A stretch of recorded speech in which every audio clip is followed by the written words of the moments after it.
Why? I'm just kidding, guys. We're happy to see whoever we got, but I thought we had cleared something up with production, and they hate me. Yeah, so Purple Steel, right? That's all right. Yeah. Hey, I am in love again with anything that isn't watching Sapphire, or it isn't a Sapphire mirror right now. So yeah, this is Liam great. and I were just having a conversation about how happy we were that Green Purple was going to be on stream. And the production team just stripped it away from us. I think they gave us a green purple lore counter and said, that's what you asked for, right? That's what you wanted. But it's okay. Mai is here with Purple Steel. It's something a little different that we have not seen yet. And Jose will be rocking the Sapphire Steel. And Mai, I've actually played her at locals. Very, very sweet girl. And very knowledgeable as well. And smart and plays this deck very well. So excited to see how this goes here. She is on a Purple Steel aggro list with Cobras and stuff. And I'm not sure what kind of blue steel list Jose's on, to be honest, but we're going to find out very shortly. Yeah, pretty excited to see it. You know, the blue steel could go, as we know, several different ways this meta, so not quite sure there. But the fun thing about the amethyst steel is, to me, unless you're running the super weird 24 location build we saw in round 2 on stream, for those of you who have been with us all day, the purple steel list like almost didn't change at all from last set. Yeah, the Cobras were worked in, and if you look at most of the lists, that's it. Yep. So it's crazy that like that was what it was. That's now it's a deck. You know, like last set it was like almost a deck, and it's like, oh, we got Cobras. All right, we're good. We're a deck now. Let's do it. Yeah. But it's a deck that's performed very well. Again, I think it won the Hunter Burton tournament, being piloted by Stephen Mejia there, and taking down Aaron Rubin, the reigning champion, on Zan's blue steel items deck. Absolutely. So it can do very well in this meta if it's piloted right. It can be aggressive, and it has a lot of the removal, or it has all the removal that Steel likes. So poor Mai. Right. She looks so nervous. She's such a, I know somebody in chat said very sweet. She's a demon. No, she is she was farming players last week, and she kept getting bounties, and she would ask every opponent, do I get something for beating you? Do I get something for beating you? She was just funny. She was just farming everybody. There's a little backpack with all exactly with all the boxes. Yeah, it was really funny. So, I'm really happy to see her on stream, and Jose also a really, really down to earth guy from our locals here. So really great. And Mai's giving us oh no, she is not excited about her role here. No, I mean, play draw is so important for her in this matchup. That's huge. I'd really like to be on the play. My SSG hustler. That's what I'm telling you. My fans in the chat here today. Yep. You SSG folks, you all roll deep, I tell you. Yeah, we you know, we know our people. We love our people here. So yeah, it's fun. Yeah, it's fun. Yeah, that's really cool. Yeah. So we see both players finishing up their altars here. I'm trying to see a little peek here at Jose's deck and see if I see any things that would signify one way or another whether he's on an items list. I know that Jose is actually a diehard Emerald Sapphire player. He played a lot of Bend to My Will in the last format. He loves like the bounce muses, sing this, bounce that, discard that. He was playing that for a long while, but it looks like he finally succumbed to the dark side here, and getting paid for it. Almost. I think this is a winning in. This is definitely. From what I've been told, this is a winning in. Top 8 round day into top 32, top 16. Yeah, so it's top 16 guys. So winning in here, and then we'll have our top 16. This is the last round of Swiss. This is round number 8, and Mai and Jose Lake Worth crew absolutely represent. So both South Florida locals here, and they're going to be battling it out for a spot in our top 16. And Liam and I are excited to see who's going to be taking it down. And looks like Jose will be going first, which Mai can't be super happy about considering she is on an aggressive deck. But let's see what she can do. Ooh, Jose inked a big Tamatoa. So it looks like he might be on a little more slower traditional dime version, but we will see as the match progresses here. Interestingly too, we did see the bell in hand, and against this deck, you really want to get that, against almost any deck, you want to get the bell down on turn 1, but no item, it seems, no turn 1 to get that bell activated. So we will have the SME on turn 2, but not having an item for that bell smarts a little bit. Yeah, and he has the storm and everything in his hand. So if he had that popsicle, the opening, right? He would have really had the works there. But unfortunately, it looks like that bell might have to hit the Inkwell. But he's thinking about it here. Well, what a difference it makes. I mean, that Chernobog's follower is there now available to get a card for Mai, propelling her a little bit into later turns if she wants to use it. So it's little things like that that can make big differences down the road. We do see that Smee played here on turn 2. Fantastic turn 2 play. Yeah, the best turn 2, I would say. Yeah, pretty close, if not. Yeah, Yeah, it is. It is quite the turn 2. I wonder if we'll ever see a world where, I know for the longest time Fox and Snake and stuff, we never thought we would not see bounce package as Purple's identity. I wonder if we'll ever get to a place where Smee will just not be good enough for Steel. I mean, it's just such a great card. yeah. I always wonder, like, man, are we ever going to get to a point where, like, this is, oh, remember when we used to play Smee? That card, it used to take damage. Remember one jump ahead? Yeah. Like, we used to think that was great. Yeah. So, but Smee, absolutely one of my favorite cards in the game, actually. He's a great 2-drop here. And Calhoun, a great way to answer him, truthfully. Yeah, So. absolutely. A card that can clean Smee up and get 2 lore in the process. Yeah, fantastic. Another fantastic turn 2 card. It is uninkable. It's his biggest drawback. Yeah. But great card to play here. Great play by Mai here. She chooses not to pop her Chernobog, which might seem a little strange here, but she's pretty much saying, hey, if your Smee wants to attack for free, it's going to have to trade eventually because it's going to lose after that damage. So she could pretty much predict here that Smee will not be attacking. However, Smee could be healed now, so this is a little tricky, although I doubt that Jose will go all in on a play just to get rid of a Chernobog's follower. So most likely this Chernobog did get a free quest here. Oh, he's just going to throw. Okay. Yeah. And there comes the bell. Oh, there it is. Yeah. Okay. A couple turns too late, but here's the bell for free. Yep. Eating that popsicle, getting into play. Yeah, I mean, go wide. We thought Mai might be going wide here, but instead the blue steel deck, like these mid-range blue steel decks can do, going wide a little bit here. Yeah, a great opening from blue steel. And gosh, one of the things, the problem for Mai is that the Amethyst Steel deck really wants to run under a lot of these decks. Even I would argue the mid-range blue steel decks. I think inevitability is with blue steel. And so you really want to be pushing the lore totals and be the beatdown. It's a little more difficult on the draw. Absolutely. But that's what you want to do. Calhoun's so problematic because it allows your opponent to play board control while also gaining lore in the process. Yep. You're both beating down your opponent and being the beatdown driving your lure total at the same time. Absolutely. That card bothers me. I was scarred by very many Robin Hoods in my past, and just shifting in, attacking my guy, gaining 2 lore. It was a nightmare. And now we have just a little mini hood here as Calhoun comes in and just, makes your life very difficult. And as you can see, although Mai does have one does have one as well. It's kind of like a who's going to give up first, who's going to turn sideways first and give up their Calhoun for 2 lore. So Mai thinking through, she does go ahead and play a Pete, so there will be no actions coming out of Jose this turn. But Jose debating on what he wants to ink here. If we have Hiram, we don't have any items, so that's not going to quite do it. Let's see what else we have here. Okay, so Tala will do. We'll get a peek at the top 2. Looks like a Fortisphere, and I missed it. It's a blue card. Is it a bell? Is it a... I missed it. Trying to see if Flavisham to the bottom, maybe? I don't know. I know it was Fortisphere and something. So if he has Fortisphere in hand, which I think, he took the Fortisphere. Yeah, I think it might have been a Flavisham to the bottom. I'm not positive, but could have been. I do think, in this instance, Jose is, Hiram. Hiram, yeah. I do think Jose in this instance is more than happy to build the board state to go wide a little bit. Amethyst, Emerald, great deck, but not a lot of wide removal. I don't see Tinkerbells run too often in this list, if ever. Although I suppose they could be in there.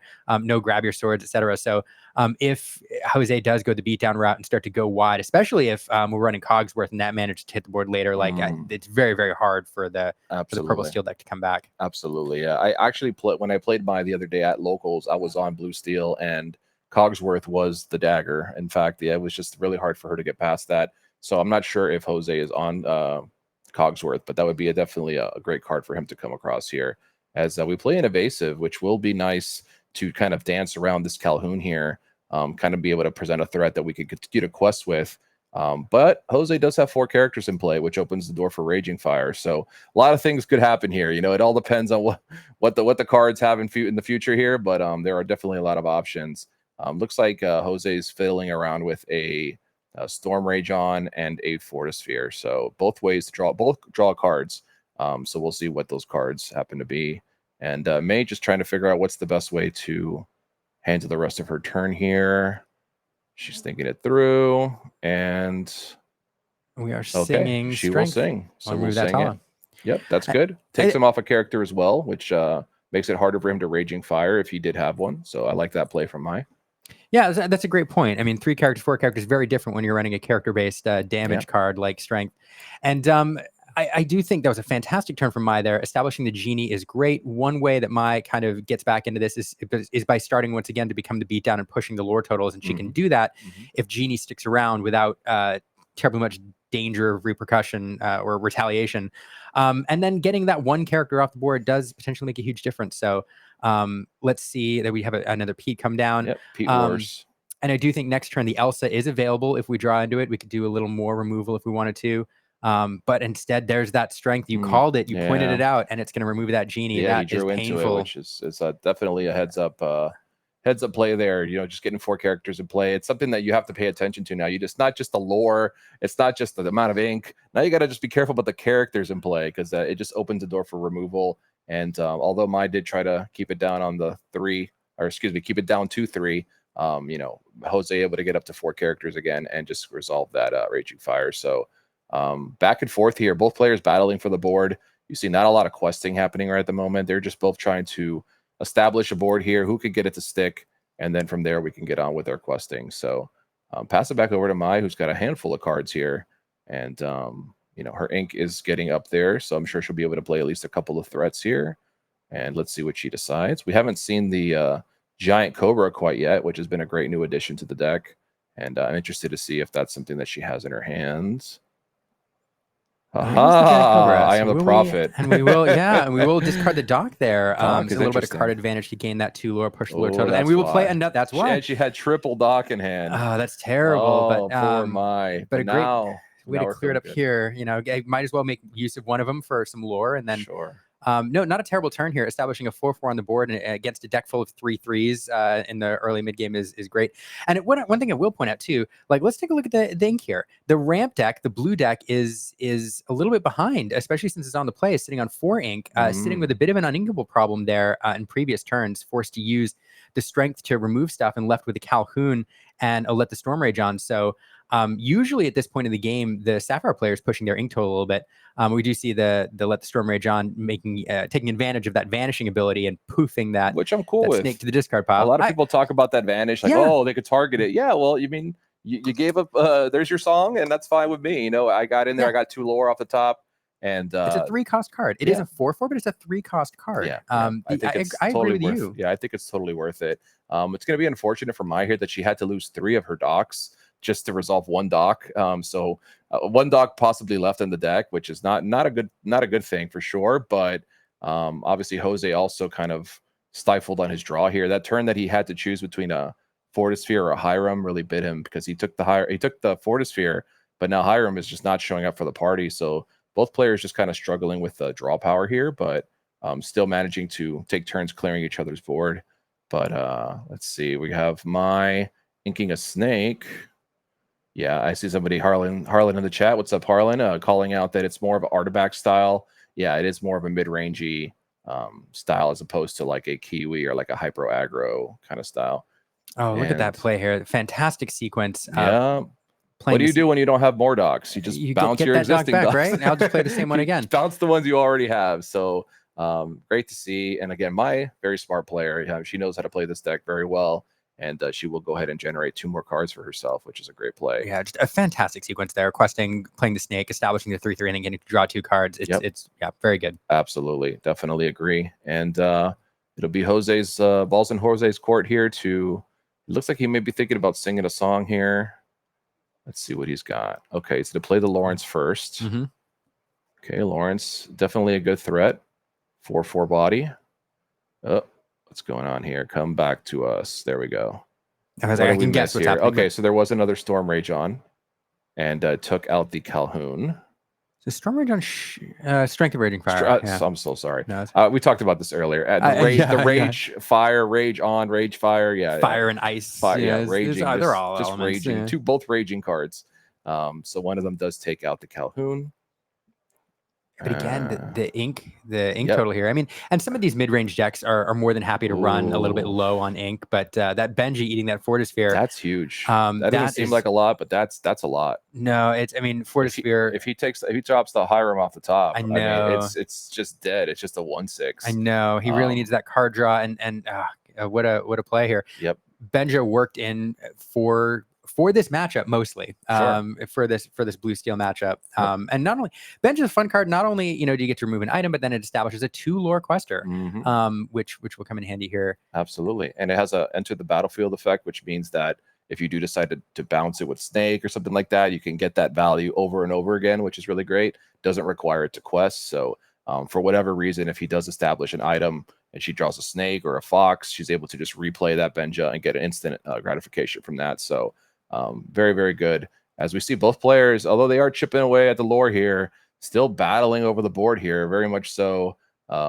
Just trying to see who could establish their dominance here as they go back and forth. And this is my favorite kind of games, actually, is combat and not just I'm not a huge fan of the wombo combo stuff, like just ignore your opponent and then just win the game. I like these kind of games where both players are interacting with each other's board, trying to one up who's got the better combat sequences, who's got the better cards.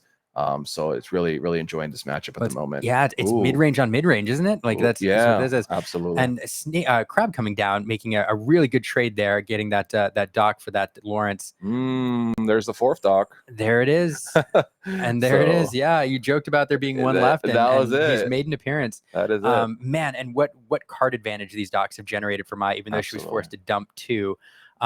This is great. Yeah, these mid-range on mid-range matchups are so fascinating because sometimes one of the decks will be in the control role for most of the game, and then we'll be able to turn the tide and go into the beatdown role. But sometimes you see it where each player is just trying to I'm gonna push my lord total a little bit. I think I'm the beatdown now. No, wait, no, now you're the beatdown based on the removal drawn, and that's what this one is. It's back and forth, both at 7 lore here. That's what I'm saying. And the board state's swinging back and forth each way. Yep.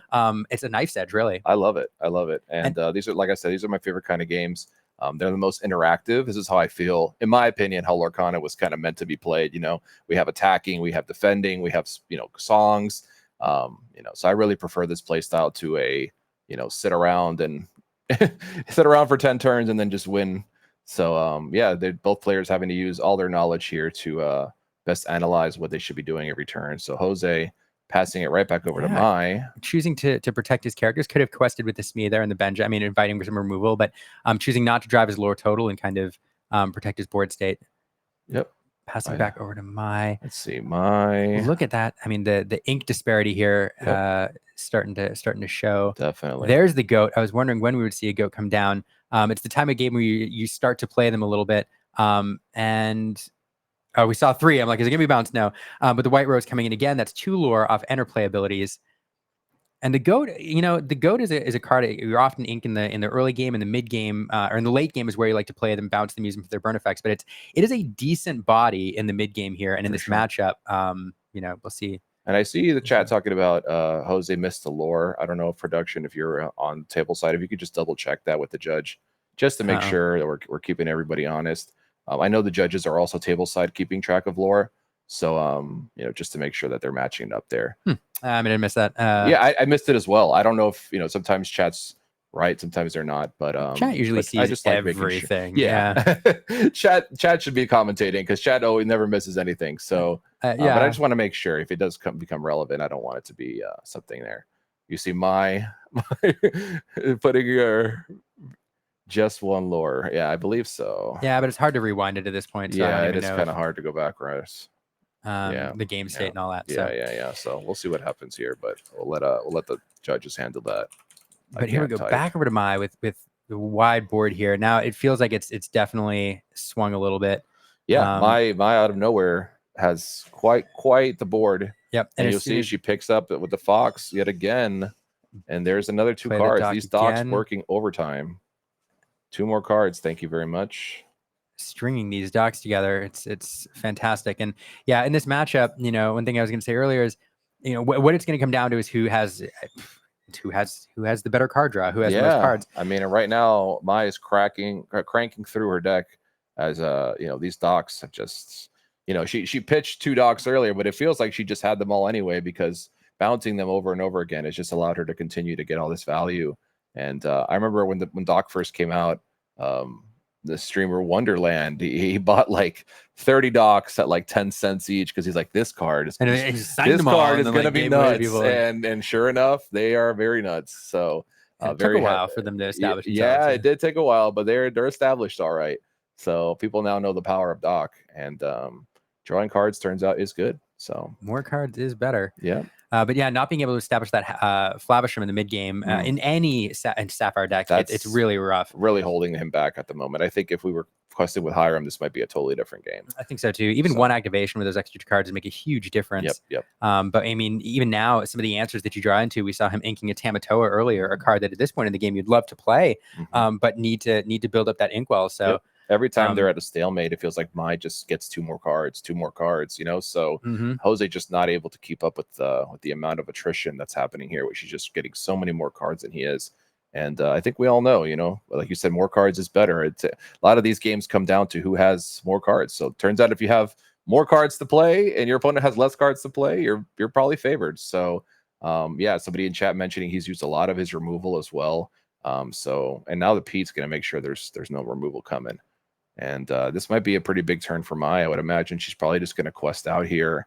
And chooses not to. Very interesting. Okay, so she's just going to leave everybody 1, 2, 3, 4, 5, 6, 7 doing live kind. I mean, that's game on board. That's game on board. No actions. No actions. Like, what are you going to do? That's a lock. That's it. And there's, you know, not only is there removal, but there's other things on, you know, like visions of the future and you know how far I'll go and things that he could play to find answers and yeah.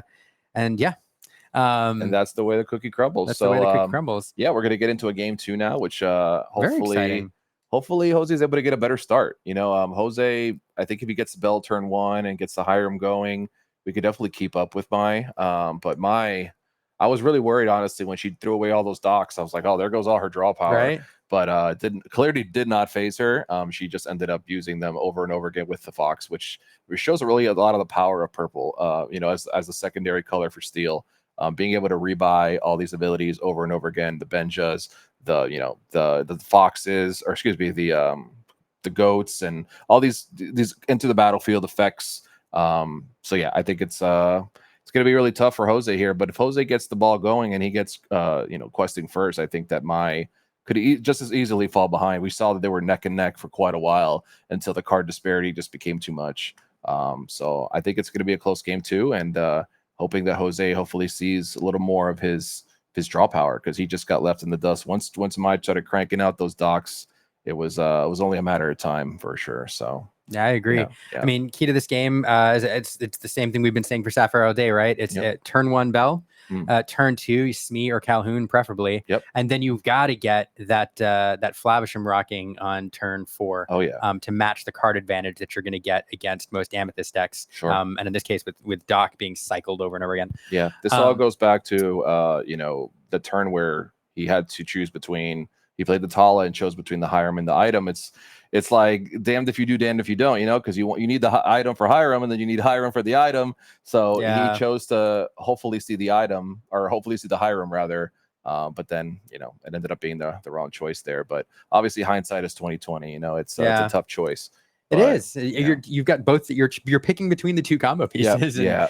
I think the thought with the Fortisphere is maybe you're drawing a card off of it and it gets you closer to that item that you need, but at the same time, we're only playing 4 Flavershams. We're playing 8 popsicles, quote unquote. That's fair. So maybe taking the Hiram would have been better there, so that you have more possibilities of seeing the second piece. But again, this is all what ifs, and we'll never know. I think the other problem, now that I think back to it, is we noticed there was an inkable problem that Jose had going on there in the mid game with Calhoun and Let the Storm Rage on sitting in hand. So that's the other problem. You don't want to take the Flavisham just to be forced to use him for ink, because now you're so. Absolutely, like rocking a hard place. Really, I mean, it was not looking good, but we'll see what we can do here, and hopefully we can get a good game from both players here as we go into game 2. And Jose will start us off yet again. Mai winning on the draw, by the way, on that game, which is very, very happy for Mai, I'm sure. Since pretty good about that, I'm sure. Yeah, sorry, my tongue's all twisted. But yeah, if we go to game 3, Mai will be on the play. So that is very, very heads up. And we'll start with the bell. Here she and is. that's a good place to start. So my Tale as old my oh as my, set 7. yeah. Popsicle Bell. And but you do lose that popsicle for that Flavisham at turn 4. So but here's this Diablo. This Diablo card that I really, really like gained a lot of popularity recently. I mean, it replaces itself. It's getting you lore every single turn until your opponent takes the time to banish it, in which case it replaces itself. Yep. So fun little card if you're on an aggro version. Ooh, okay.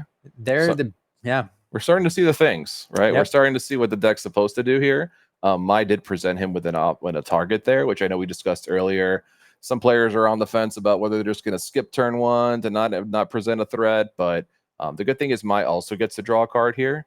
But unfortunately, that Bell is going to get a lot of value being able to sing songs like this. So we're going to go into our second ink here. We're not going to be able to play Snake, unfortunately, because we don't have a 1-drop anymore, but we could play 2 more 1-drops. 2 1-drops. Yep. So not bad. Unfortunately, this Calhoun is keeping a close eye on both these 1-drops here and can clean them up quite easily for some lore.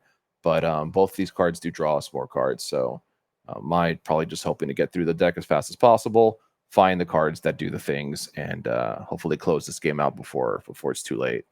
And ooh, Alice. So we're seeing a lot of different cards we didn't get to see in the first game here from Jose, as Alice joins the board, and more of a Kiwi list. I know Harlan Sweet was in here earlier talking about how it's more of a artifacts list, but definitely taking a little inspiration from Kiwi as well with the Alice. So Alice, a great target. I was gonna say a great target, but not a great target actually. She has wards, so she makes her a very hard target for Steel to deal with. And yeah, I'm guessing she's going to be kind of problematic here unless they find a Fox. Fox would be the perfect answer, unfortunately, for Alice. But we'll see if we're able to follow up with maybe a Pluto or something. I haven't looked at Jose's deck, but Pluto would be huge next turn. So let's see. Okay, got a Smee. Mai chooses to go ahead and just get the card off of it. And another Diablo. Okay, all right. So far, just kind of cycling through the deck. Mai likes to draw like all 4 of a particular card in every game I'm seeing. So we had all 4 Docs last game. I think we'll have all 4 Diablos this time. That's it. She draws everything 4 cards at a time. Yeah. So, but I mean, these are great cards. I talk about how awesome they are, and you get lore, they draw you a card, but not so great when Calhoun is punching them every turn, giving you 2 lore and removing them. Thing. Yeah, Calhoun is so powerful. Just being able to single-handedly stop from questing, pretty much stop Mai from making any quests here. So, and let's see here. So, unfortunately, not a Pluto. I was hoping it'd be a Pluto to block, but that's real good though. Fire, choosing Smee there, dealing 4 damage. That is really good. And removing him from the board. And I mean, just that's all of the board presence there. Basically, those Diablos are great for drawing cards, not so good for challenging. So yep. Jose can choose the quest here with Alice and provide the extra lore to Calhoun. I think he's just worried about a Fox or a Crab. Both of those cards would be quite problematic. But yeah, so he chooses not to quest. I think you hit the nail on the head. I think that's exactly the thought process here. And it's unfortunate. I mean, you have 2 0-powered characters in play. You definitely want to quest, but you have to just show restraint and not fall into the trap here. And Genie will come down to join the birds. And all of scourge of last meta. I'm surprised the 0/1s don't have. I guess that would be a little crazy if they were evasive, but they're birds, right? They should be evasive. Yeah, there are Diablos that are evasive. They should all be evasive. They should all be evasive. Yeah. But no, that would probably be a little too much. So let's see here. All right. Yeah, Genie, not a terrible card to establish here, but again, I think Jose inevitability. I think is with the blue steel deck. So Jose content here to start building up the board, drawing into more powerful cards, maybe getting into a Cogsworth to give everything resist, play a Popsicle there, keep looking through his deck. And Mai just not presenting a ton of threats right now. Even that Genie, if left unchecked, is only 2 lore a turn.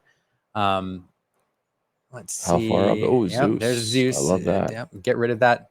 Get rid of that Genie. He's not going to stick around. Are we able to ink? Ink Hyra would be incredible, but it looks like he doesn't have that. Okay, so we'll play a Benja. Just no targets for that, here. but still got a quester that can provide 2 lore, so not terrible. But we're running low on cards here, and we still haven't seen a Hiram. I'd love to draw a Hiram. Love to draw, I mean, a Pluto here that you could drop down, give ward and bodyguard everything would also be great. I'm not sure if he's playing the Pluto, to be fair. I would assume so with the Alice, but that's fair. But maybe he doesn't even have them. I haven't quite seen. I know that the traditional Kiwi lists are not playing Tala. They're playing Plutos instead. I see he's playing, some pieces of the Kiwi, some pieces not of the Kiwi. So it's hard to say for sure whether or not he is on Plutos. But yeah, traditionally Pluto is a great follow-up to Alice because it just presents an incredibly hard threat to deal with. But either way, we will crash in for some lore here. And at this point, Jose says, "Hey, if you got the Fox, just go ahead and play it." But I have to get in for some lore before this game is over. Yeah, I think that's the right answer. Push the lore total here. Okay, and we'll play a Calhoun. And what else are we adding here? Another okay. Calhoun. Two Double Calhoun. Yeah, I mean, in this kind of matchup where we're fighting over the board, Calhoun is great, honestly. Calhoun checks a lot of these cards. Both Calhouns can crash into an Alice and not take any damage from her. Just a lot of options here that Calhoun presents. And we're living in a format full of 3/3s, right? Like so many of these cards have 3 power. So Calhoun just able to check all of those cards, which is really nice. And my choosing to quest here with the bird saying, okay, if you want to gain 2 lore, I'm okay with it. I just need you to draw me some cards here. Yeah, at this point, I think is looking for that card draw, saying, "Hey, I could crash these into something." But yeah, it's fine. You remove them, you get the 2 lore. I have the answer now to your Calhoun with my Calhoun, if I need to. But yeah, looking for that card draw. Let's see, and it's strength. Goodness gracious, how many strengths is that now? 2, 3? I don't know. It's a lot of strength. And important to know. I mean, let the Storm Rage on is a removal option often used. This deck not good against Calhoun, but Jose having the answer there.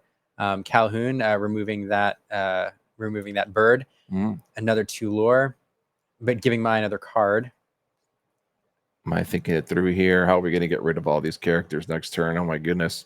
And couldn't quite see what that card is. So it's got 2. I think it's another Smee. Yep. Okay, we're going to heal up the bell.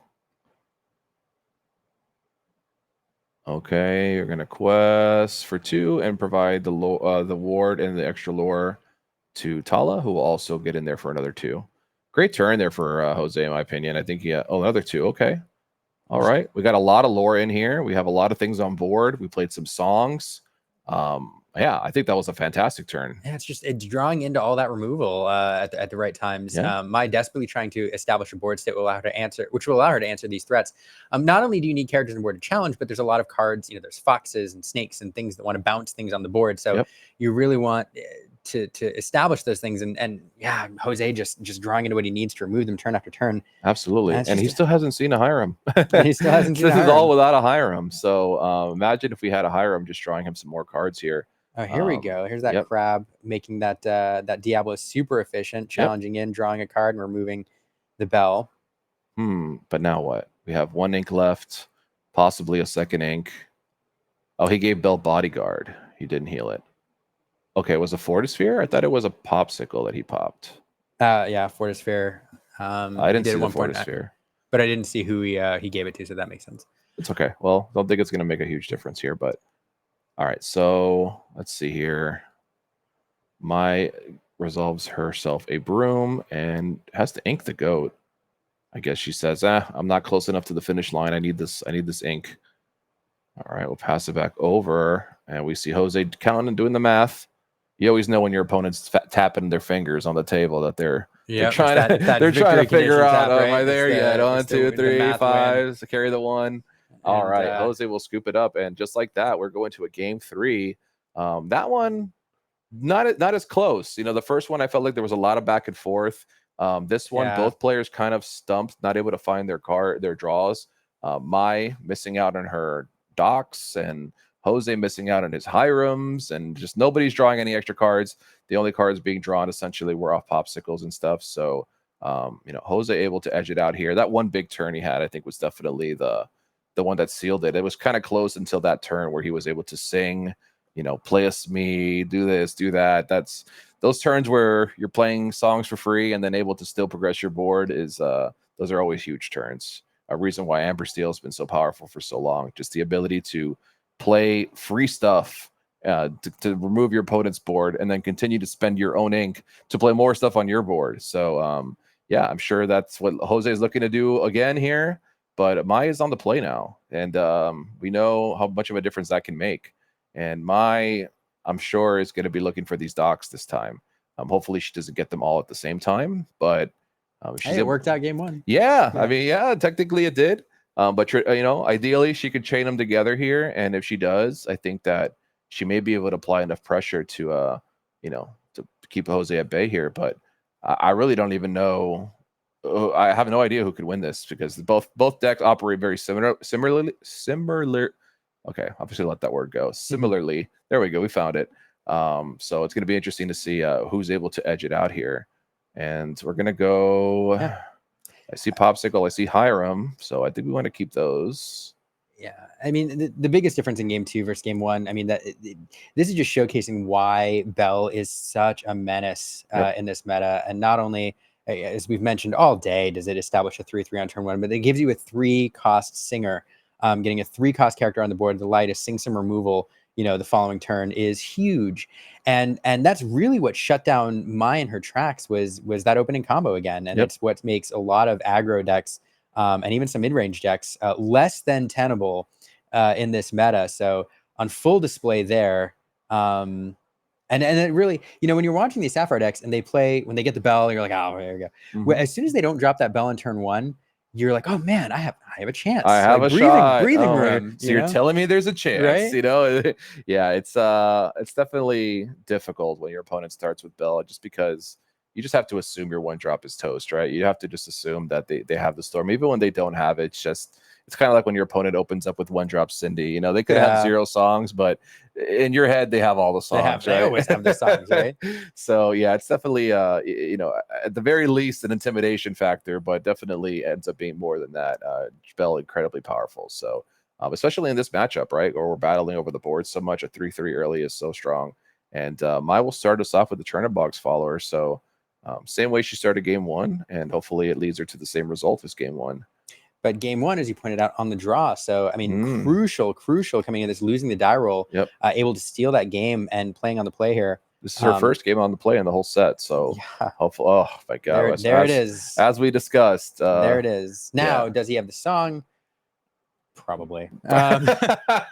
Let's be real.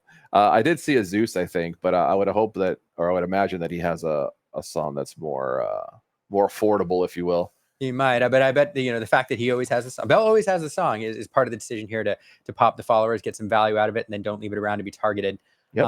Let's see what we see on turn two, because I do think we'll see a turn. Me. It's an interesting choice. We'll see what the play is. Maybe another Smee. I do think I saw Jose with a Smee, so we'll, good chance we'll see that on turn two. But it's Calhoun. Okay, so inking the Smee in favor of the Calhoun. I like this. Calhoun has resist. So if he chooses to Storm Rage on, Calhoun will survive it. Smee would have also survived it, but then if he quests, he's toast. Calhoun presents a threat that could potentially, survive it and then still trade into Bell for 2 lore. So I think it's a good choice. Unfortunately, I know you want to play Smee, especially on the play, since Smee is a more aggressive card. But when we're living in a world of Bell, we have to kind of play things a little differently. Yeah, I think you're exactly right with that calculation there. I mean, Smee can quest for 2, then be susceptible to removal, whereas Calhoun, can only quest for 1. But if she trades into something for 2 lore before it's banished, it's essentially the same value out of it. Except you're choosing, what to banish there. Absolutely. But now in this scenario, I mean, Hook is a great answer there with Challenger 2. If that Calhoun has to remain up, or it's susceptible to a very favorable trade from Forceful Duelist. Thinking it through here, would love to see a Cobra come down here. We haven't seen a Cobra live more than a turn in this matchup yet, and I think it'd be very powerful here. I mean, obviously, we could run into a song, but I just think an on-curve Cobra can be very powerful here. We ink another Smee. Hate to see 2 Smees go down, but Benja, eat that popsicle. I do like that. I do like too. That. We'll see if that pays dividends down the road as see what follows. But yeah, Benja, interesting tech card here, built in pretty much solely for this blue steel matchup. And doing work here. Absolutely. To the uninitiated, it might seem like, okay, he got rid of a 1-drop, like big deal. What is Benja really doing? But so important here. I mean, it just throws the whole ink off. If he wants to, resolve another item before playing Hiram, it just cuts into his ink. Yep. So we resolve a Lawrence, which means next turn, if there was a Hiram, he could not get benefit out of it. So Benja doing a great job here of just kind of keeping things at bay. And Lawrence, big guy, big problem at the moment. 4 is very big. Does not allow. Big. He is very big. Calhoun is not able to just. Okay, all right. Well, so much for Calhoun. We were just speaking about her, but she is going to bite the dust, and we will pass back. But Lawrence, yeah, definitely a huge threat here. 4/4 is nothing to chalk at. 4/4 questing for 2. It's a great, very well statted card for the cost. It's a Cobra, right? But it's almost a Cobra. It's it does different things than Cobra, but both present a 4/4 body, which is incredibly efficient for turn 3. So this is cut to top 16. No, I'm not. And we are currently in the final round of Swiss, which is round number 8. And we play a Pete. Go into the Inkwell to play the Pete and paired with a Magic Broom. So no actions for Jose on his next turn. And then singing, getting that third character on the board, singing Strength of Raging Fire, banishing Bell. So a little bit of board control here, getting a mid body off the board, but one more character that can sing songs and strengthening that Strength of a Raging Fire. A little bit of board control. And this feels very similar to game 1. It's this back and forth board control battle, removal being played here, removal being played there. That's his matchup. And so one player just has an extravagant turn like Jose did last game, where he just is able to sing, play, and then things start to get awry. But right now it's back and forth. Both players taking turns, just dispatching of each other's characters. As you can see, the lore totals just not moving right now. Right now we're not concerned with questing. We just need to establish our board here. And I see a McDuck Manor in the hand of Jose. Not the best matchup here against purple, since we do have foxes and crabs. But still an interesting inclusion there that could be problematic later if he decides to use it. And he does have Hiram in hand. So as we can see, that Benja did do good, because if you had the item in play, he could have just played Hiram and drawn 2. But now it's a little bit awkward, right? He has to play this turn without Hiram, do other stuff. He's going to spend 2, play a Calhoun, and then go ahead and just send off the Benja, or send the hook into the Benja rather. So very favorable trade for that duelist. Yeah, we're back to 2 characters apiece and pass it back. And Mai gonna choose to go ahead and get a quick quest. I would imagine she's going to be drawing a card here shortly. Yeah, well, for multiple reasons. So she'll draw off the genie and then draw off the broom. Establishing that genie not terrible in this situation. Definitely, I mean, as we saw game 1, in this back and forth, the victory is going to go to the person who manages to maximize their card advantage. I mean, this is a game like any TCG of resource management. So whoever manages to get the best bang for their buck out of the cards that they can play and then draw the most cards clearly is going to win. Mai able to do that more successfully right now, getting value out of her characters than drawing cards. But this Flavisham is huge. In neither one of the first 2 games, I think, was Jose able to establish a Flavisham, get even 1 activation off of it. And here, it's going to do some work, already drawing 2 cards. And if he can get, a second activation off of it, that'll be huge. Absolutely. Yeah. It's going to be tough if Mai's not able to get her engine going and Jose is. We haven't seen any docks yet. Obviously Genie last turn did give Mai 2 fresh new cards with the broom, which is nice to see. But if this Hiram starts questing untouched, it's going to be really hard to keep up with. As Jose adds another character to the board here. I thought it was going to be another item for a second. I was like, there it is. But does he have the Raging Fire, though, to sing off this Lawrence is the question. That would be a real... He always... I feel like he always... Okay, we're questing. All right. I thought it was going to be always RIP Genie, strength, but right? No, we definitely just quested there. So that's good. 4 power is still great. Obviously, if he wants to trade... One of the characters would have to be banished if he wants to take it out. He could choose to take it out if he like, but yeah, Lawrence definitely a 4/4 body that's going to be very difficult to trade with here. Okay, we're playing Pete's back, so no Pete, or no actions rather. And Mai considering maybe another card here. Oh, so she's got the song there. We'll move that Calhoun. Okay. Raging Fires. Now we see why these cards have gone up to $20. It's just in every deck. All right. So okay. 2 more cards. I don't hate it. I don't either. There's some alternate lines of play there where no, I mean, I don't hate it at all. It's a great play, maximizing the value of the cards in your hand, playing the dock, widening your board a little bit, and yeah. Now I think hoping that Jose doesn't draw into another item.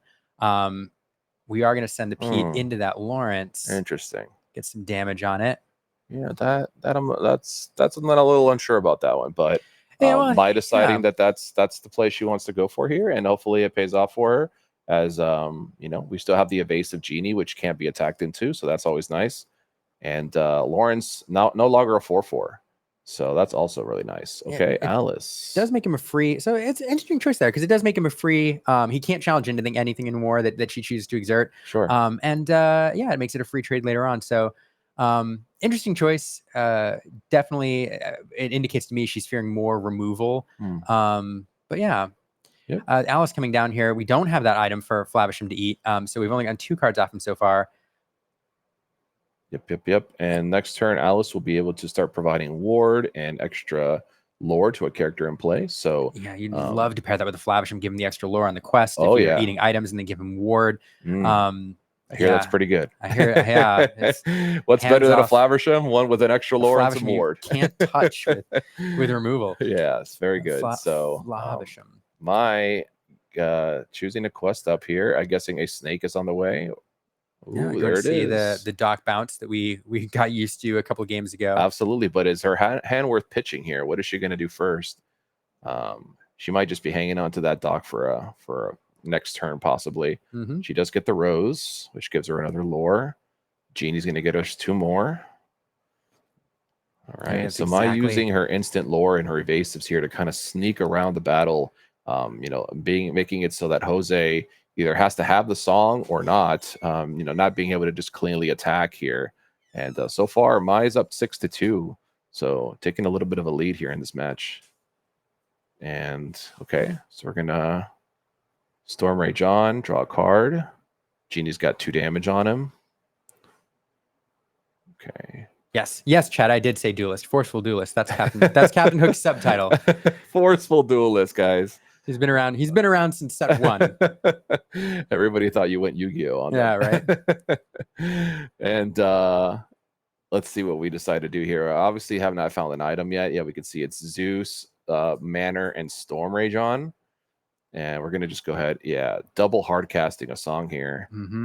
Interesting choice, but I guess he values the lore more than he does to sing it. Okay, and he's just gonna pass. Interesting. Okay, so doesn't want to give up his board here. He feels like her trades are a little too efficient. And there's the Cobra. Cobra comes in. Discard makes maximum use of that because we know what the last card is here. It's the dock, which will then draw 2 cards. So choosing not to use the removal, maximizing the benefit of the Cobra. I don't know how I feel about that. I think I would have maybe sung that Storm Rage on before playing the dock instead of just discarding it away. But I guess my choosing to keep her characters you know, readied in case she wants to use it for combat, or maybe she wants to quest with them. But a very interesting choice made there. I don't know that there's. I'm trying to think of what I would target, and Lawrence is a pretty innocuous threat right now. I mean, he's not threatening much lore gain. You can't fully remove the Flavisham. You could get rid of the duelist, but then you know Alice has ward. So I mean, you're right. You could definitely remove the duelist here and prevent a trade. It's better than discarding it, right? I mean, perhaps. Yeah, perhaps. Oh, but look, she draws another one. So who needs? So it's a moot point at this point. I guess who cares, right? But yeah, ideally, you know, you sing one off the rose. You draw, you get another one off the P. You know, that's the kind of what I was thinking of there. But again, not criticizing Maya at all. You know, she's playing, not me. Yeah, she's something here. I noticed. Yeah, we're here. Yeah, I'm just in the booth, right? No, I don't hate that play at all. Actually, looking at it, I do think Hook is a decent target. But you know, what Maya's trying to do is force Jose into this role where he has got to respond every single turn because. Against this, you know, against Henry Amethyst deck, we know that like 16 to 18 lore is Goat and Cobra strike range at this point. So all she needs is 6 to squeeze out 6 more lore at this point and put Jose in the position where he's got to draw removal every single turn to deal with her threats. And I actually don't hate the idea of getting that 2 lore there. And it's only because too there's just not a lot. I mean, Duelist was your biggest target. Sure. Yeah. So chooses to Zeus. And you can see Jose has another Zeus in hand. So he's definitely got removal. But Mai's board slowly growing here, but unfortunately Mai's out of gas. I think she's got one card in hand, if that. It looks like she maybe have one card. So yeah, it's gonna be, yeah, she looks like she has a card. I think a card or two. So it's an interesting Let's choice see. here because I'm looking at these cards, and the dock card. with and a deck full of bounce represents 2 cards. If you draw into snake, if you draw into a fox, so leaving that dock protected there is super important. Here comes Another the Pete. Pete, going to prevent any removal in a Calhoun. Okay. Going wide here. I mean, this is great. So there's no targeted removal available. Yep. Mai just emptying out the hand here. And What now do you think, options. Liam? Are we taking care of this Hiram here, or are we just gonna try to race here? And I think I'm taking care of the Flavisham Yeah. here. I think you have just closing the door just in case. It just represents too much of a threat. It'd be too greedy not to. Yeah. That's true. I mean, and not only does it get you cards, but it can sing Zeus if you draw it. Like there's all sorts of little tricks that it can do. But sure. This feels really good right now. What a board swing. And again, that Lawrence sitting there, just, this 0-2, or 0-4 or 0-1 at this point, Quester having had that Pete run into him earlier. As Mai's trying to hide behind her hat here, she's like, please, please don't have it. Please don't have it. And Jose definitely has some stuff in hand here. I mean, he's not out of it yet, although he is dwindling at 3 lore only, but he's going to continue to play his threats here. But look at Mai's side of the table. I mean, she's really been able to amass quite the board here, although she is out of cards that could quickly change with any bounce. So let's see. That Lawrence not able to attack. So a little bit of a heads up play earlier, taking care of that Lawrence, because now there's no way for her, no way for Jose to attack into Doc or anything like that. So that's a little bit of a good situation here for Mai. Yeah, and that we do have the Along Came Zeus in hand, but it's not available because of the Pete that was played earlier. What a swing, and this looks well in hand now. 1, 2, 3, 4, 5, 6 on the board. Once you quest with Doc, you know what that means. Here it comes. Here's that Fox bouncing the Doc. We have Pete and repeat. We have Doc and redock. That is a timely Fox. Yeah, what a 2 more cards, yes please. Goodness gracious, so many cards off Docs. And again, the difference that we said very early on, whoever wins this game is the one that managed to get maximum value out of their card draw. And Mai, able to swing that Doc a few times, getting some draw off the Genie. And we did have Jose with the Flavisham, but only ever able to get 2 cards off of it this game. Yeah, ever. Yep. It goes back to that Benja earlier. It didn't seem like it was a huge deal, but that's 2 more cards. That's 2 more cards. Yeah, I mean, absolutely, it's a huge deal. Benja essentially says when it comes into play, your opponent doesn't draw 2 cards next time that they would. That's a fantastic way to put it. It's absolutely good. And that's exactly what happened here. Look at Mai, so excited. Yeah, if you know Mai, she is very expressional. You can see all her emotions on her face, and she is so happy to lock that up there. And unfortunate turn of events there for Jose. He's a great guy as well, so I hate to see it, but it's just the way it goes. Jose, unfortunately, I'm sure disappointed, but a lot of options there to possibly draw into some help. But yeah, no items for Hiram. Hiram just kind of, stuck singing songs, which is not terrible, but when your opponent's ripping foxes off the top and drawing 2 more cards and 2 more cards and 2 more cards, and